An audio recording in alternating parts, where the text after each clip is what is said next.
Close your eyes now, or the devil will steal your sight. Pastor Chukwuma's booming voice cut through the noisy hum of the packed sanctuary. In that very moment, as hundreds of worshippers bowed their heads in prayer, one man's eyes snapped open, just a sliver, and in that brief flash, he saw something no one should ever see. A dark, twisting shape, moving behind the pastor like a living shadow. Welcome to my channel.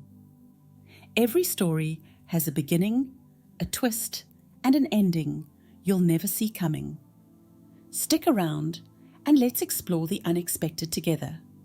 Don't forget to like, share, and subscribe so you never miss a moment. Now, let's get into it. In the heart of Lagos, a city where gleaming high-rises met busy streets and the pulse of modern life throbbed day and night, stood a modest church. It was tucked between modern offices and bustling markets, an unremarkable building with plain walls and a simple sign reading, "Christ is the way." Yet inside, Pastor Chukwuma held court over a congregation that believed every word he spoke. His fame had spread beyond the city limits, drawing people from far and wide who craved miracles and healing. Pastor Chukwuma was known for one unusual rule. During every prayer, he demanded that everyone close their eyes. "Don't you dare peek," he warned in his deep, steady tone. "If you open your eyes, you invite the devil's work." His words, delivered with a mix of fire and fear, made his followers obey without question. And they did, most of them. That unsettling moment at the service was witnessed by Ikenna, a young man with bright eyes and a questioning mind.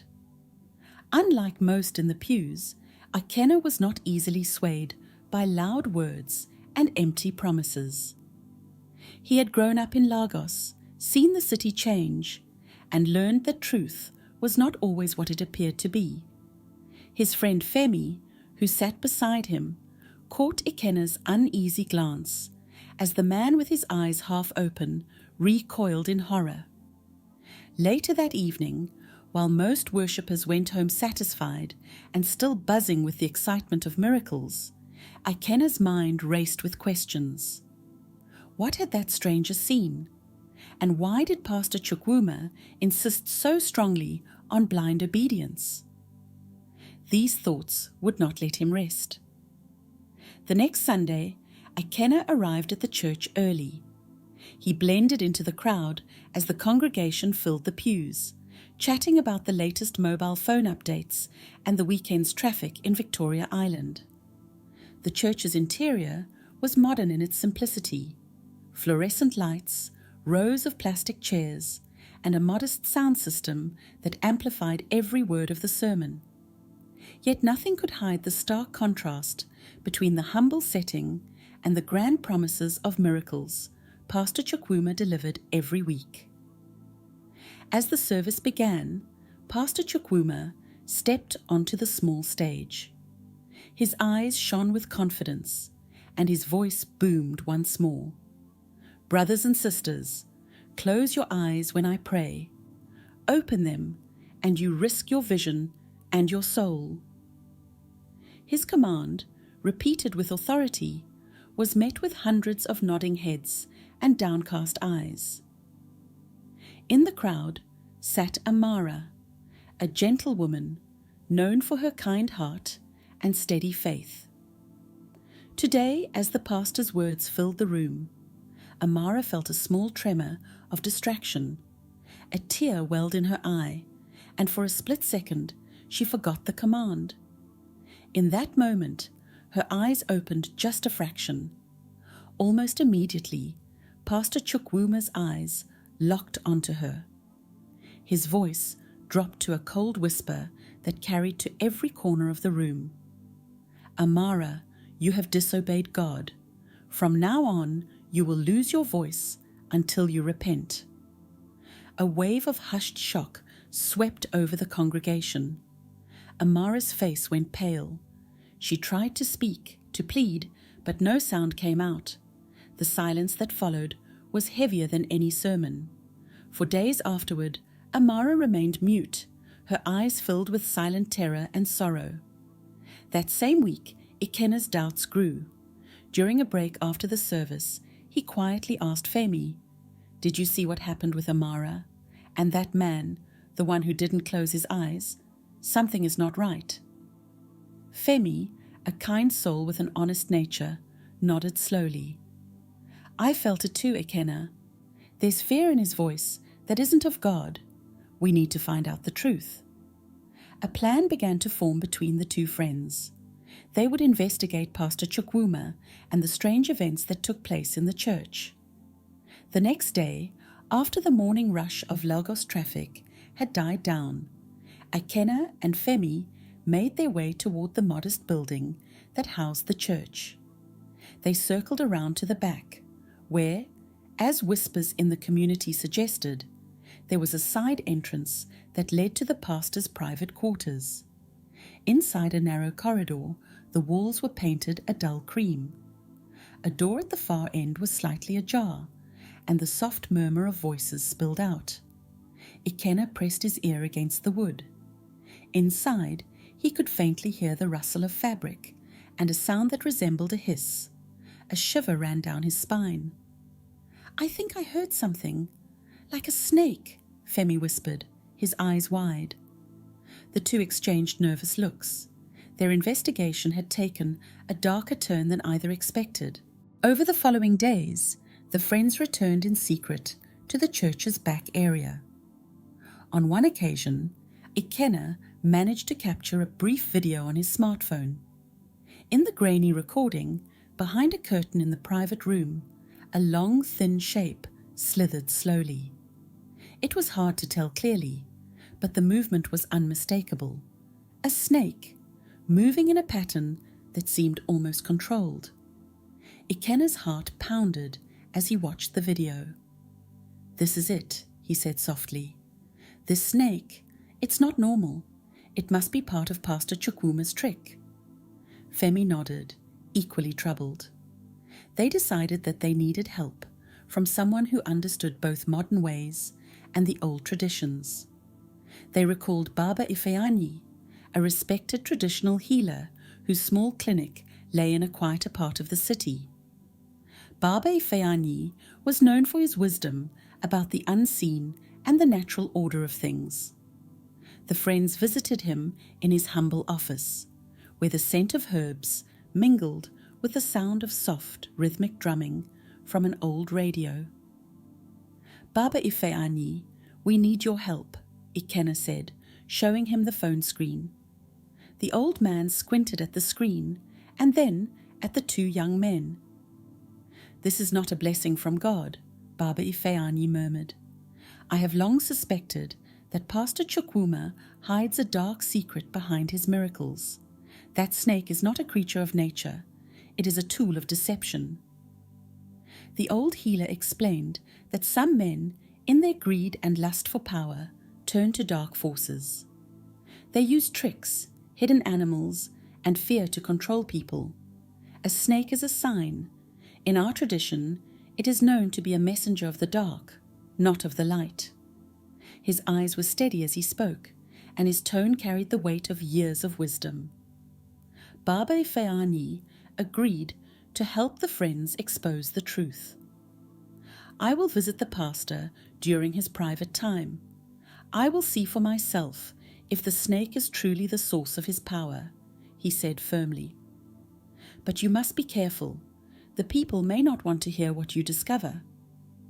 In the days that followed, tension grew in the church. Word began to spread quietly among some members about strange happenings. A few discreet conversations mentioned Amara's silence and the odd behavior during services. Yet most still clung to their faith in Pastor Chukwuma, whose sermons had always promised miracles and hope. Then came the day of a large service, a day that Pastor Chukwuma had announced would bring the greatest miracle yet. The church overflowed with people. Even those who usually stayed home crowded in, filling every seat. Bright neon billboards outside and the buzz of mobile phone cameras created a modern spectacle in a place that, by its looks, was nothing more than a simple sanctuary. As the service reached its peak, Pastor Chukwuma climbed onto his raised platform. His eyes scanned the crowd, and he raised his hands for prayer. "Today," he declared in his booming voice, "we will witness healing like never before. But remember, close your eyes when I pray. Do not let doubt disturb your faith." The crowd obeyed, their faces hidden in darkness as they bowed their heads. Ikenna and Femi, however, had learned from past mistakes. With quiet resolve, they kept their eyes partly open, scanning for any sign of trickery. Hidden among the rows, they watched as the pastor began his ritual. On the side of the stage, where few looked, Pastor Chukwuma's back was barely visible. Behind him, a long, thin shape moved again. It was the snake, the same creature caught on Ikenna's video. At that moment, a voice broke through the hush of prayer. A clear, trembling voice cried out, "There is a snake behind him." A murmur rippled through the congregation as heads lifted, fear and confusion stirring in the eyes of the faithful. Pastor Chukwuma's eyes snapped open and his face twisted into anger. "Silence!" he roared, pointing a trembling finger at the man who had spoken. "You dare disrupt the holy service?" The man tried to speak again, but the fear in his eyes silenced him. The room became a battleground of hushed whispers and fearful glances. At that moment, Baba Ifeanyi stepped forward from the back, his presence calm and steady amid the chaos. "My people," he said, his voice carrying over the rising panic, "look not at the man, but at the truth.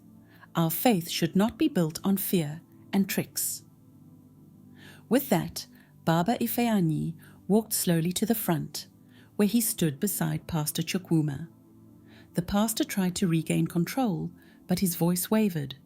"I am the servant of God," he insisted. "I perform miracles for his glory."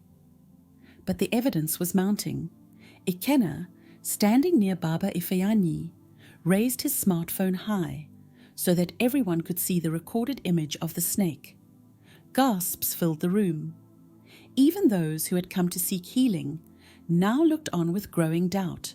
The snake's image, small though it was on the phone screen, held more truth than any sermon ever could. Femi's voice cut through the murmurs. "The miracles are fake. He uses fear and trickery to control us." In that moment, the facade began to crumble.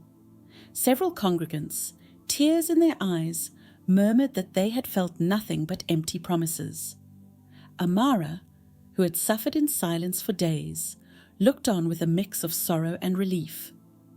The silence forced upon her by the pastor was now replaced by a silent strength, a determination that the truth must come out. Pastor Chukwuma's face contorted with rage and fear. "You traitors!" he shouted. "You do not understand the power of God." His voice shook as he attempted to rally the crowd, but the whispers grew louder. People began checking their phones, sharing what they had seen, and questioning the miracles they once believed in. Baba Ifeanyi stepped forward once more. "True power comes from truth and kindness," he said softly, "not from tricks or the manipulation of your fears. Look around you. This church should be a place of hope, not a stage for deception." For a long moment, the church was silent. Then one by one, voices rose in support of Baba Ifeanyi and Ikenna's revelations. The crowd, now emboldened by the truth, demanded answers from Pastor Chukwuma. In that moment, the pastor's eyes, once so commanding, darted back and forth as he searched for a way to escape the truth. Realizing that he could no longer hide behind his lies, Pastor Chukwuma's mask of divine authority began to crack. In a desperate attempt to reclaim control, he waved his hands wildly and shouted, "This is a test of your faith. Open your eyes only when you have truly repented." But his words rang hollow. The congregation's anger and betrayal swelled. Many began to leave the service, their faith shattered by the revelation. Others stayed, determined to see justice done. With the help of Baba Ifeanyi and Ikenna, the church was soon filled with voices demanding accountability and truth. In the days that followed, the story spread through Lagos like wildfire. Local newspapers, social media, and word of mouth carried the tale of the snake and the fraudulent miracles. People who once believed in Pastor Chukwuma's promises now questioned every sermon and every miracle. The modern city, with all its flashing screens and fast-moving news, did not let the story fade into obscurity. Under pressure from the congregation and the public, Pastor Chukwuma was forced to come forward. In a televised interview that was watched by thousands, he attempted to defend his actions. But as questions piled up and evidence was presented, the video of the snake, testimonies from former followers, and the clear contradiction between his humble church and his lavish personal lifestyle, his words collapsed into silence. In that interview, Pastor Chukwuma finally confessed. He admitted that his miracles were staged, designed to play on the fears and hopes of people who desperately needed help. He told of secret deals and hidden practices that had no place in the light of truth. The confession, though filled with regret, could not undo the damage done. Yet it marked a turning point. With his exposure complete, the church began a slow process of healing. The once loyal congregation, betrayed and disillusioned, gradually came together to rebuild what had been lost. Baba Ifeanyi and Ikenna took it upon themselves to help guide the people back to a place of genuine faith, one that did not rely on tricks or fear. They organized community meetings in local halls, inviting both the young and the old to share their experiences and learn the true meaning of hope and honesty. Amara, who had been silenced by fear, slowly began to speak again. With gentle encouragement from her neighbors and from Baba Ifeanyi, she found her voice. Her first words were soft and shaky, but they carried the weight of truth. We must learn to see with our hearts, not just with our eyes. Her simple statement resonated with many who had come to realize that real miracles were found in acts of kindness and in the strength of community. Over time, the remnants of Pastor Chukwuma's influence faded. A new church was built, a place that embraced both modern ways and traditional values. It was a simple building, open and welcoming, where the message was one of unity and truth rather than fear and division. People came not to be tricked by empty promises, but to learn, to heal, and to grow together. Ikenna and Femi, now recognized as brave truth-tellers, continued their work as community organizers. They held regular gatherings where members of the community could speak freely about their struggles and dreams. Baba Ifeanyi, ever wise and gentle, was there to offer guidance, teaching that true power came from honesty, compassion, and the courage to question what is presented. As Lagos moved on, the tale of Pastor Chukwuma and the snake became a lesson for all, a reminder that even in a modern city filled with lights and technology, the old ways of deception could still hide in plain sight. The people learned that faith was not something to be bought or forced, but a personal journey that required wisdom, discernment, and the strength to stand up for what is right. In the end, the truth had set them free. The congregation, once held in a grip of fear, found its way back to a more genuine form of belief, a belief built on community, truth, and the shared hope for a better tomorrow. And though the memory of Pastor Chukwuma's deceit lingered like a shadow, it was no longer powerful enough to dim the light of their new beginning. The modern city of Lagos continued to pulse with energy, its streets alive with the buzz of conversation and the promise of change.